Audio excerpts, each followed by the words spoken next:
প্রিয় ভাইরা, এদেশে আজকে সকল মানুষ স্বীকার করছে, সোনার বাংলাদেশকে যদি সত্যিকার ইনসাফপূর্ণ একটি বাংলাদেশ কায়েম করতে হয়, প্রতিষ্ঠা করতে হয়, তাহলে জামাত ইসলামীর বিকল্প আর কোন সংগঠন দেশে নেই। আমাদের মধ্যে প্রধান অতিথির বক্তব্য নিয়ে আসছেন তেজগাঁও উত্তর থানার সংগ্রামী আমির, এলাকার জননেতা এবং আগামী দিনের কমিশনার প্রার্থী হাফেজ আহসানুল্লাহ ভাই। আমরা বক্তব্য দেওয়ার জন্য অনুরোধ করছি হাফেজ আহসানুল্লাহ ভাইকে। আউযু বিল্লাহি মিনাশ শাইতানির রাজীম। বিসমিল্লাহির রহমানির রহিম। আলহামদুলিল্লাহি রাব্বিল আলামিন। সালাতু ওয়াসসালামু আলা রাসূলিহিল কারীম ওয়া আলা আলিহি ওয়া আসহাবিহি আজমাইন।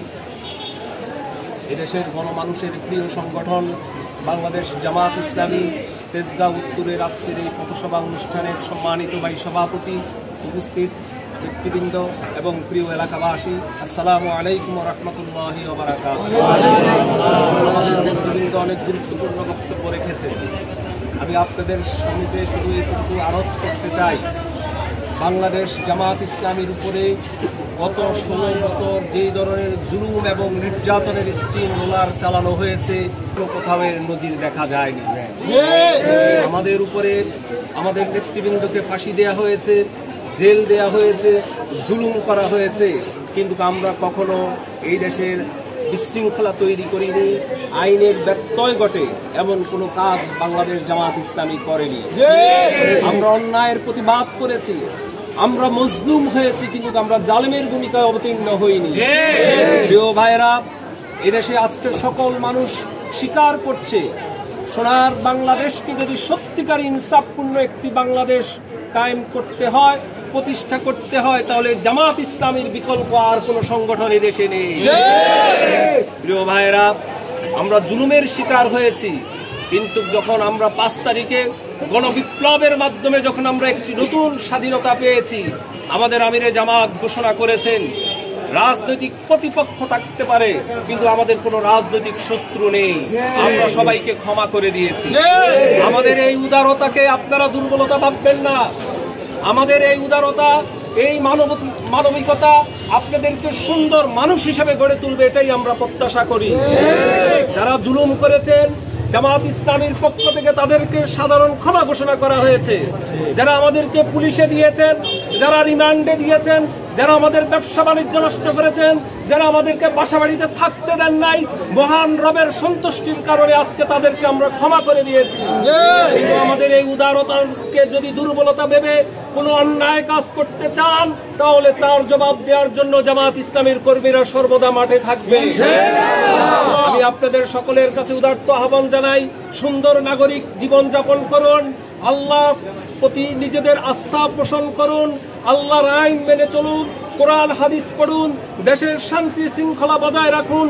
জামাত ইসলামের কর্মীরা আপনাদের পাশে থেকে সহযোগিতা করবে।